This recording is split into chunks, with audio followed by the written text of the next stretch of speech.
Nalinis natin yung waste ink pad. Okay, so tuyo na yan.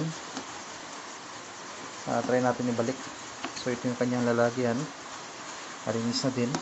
So ilalagay natin, ibabalik natin sa Epson na yan, no? So ito pa din yung 3110 kasi may bago siyang problema. Nagkaroon siya ng nag-notify na puno na yung waste ink pad. Pag hindi pa din siya mag-okay, so kailangan natin reset yung program niya, no? Yung kanyang counter. So yun yung gagawin natin mamaya pag hindi pa din nag-okay. Pero tingin ko yung black color ay nag-okay na kasi kanina nag-print ako ng isa.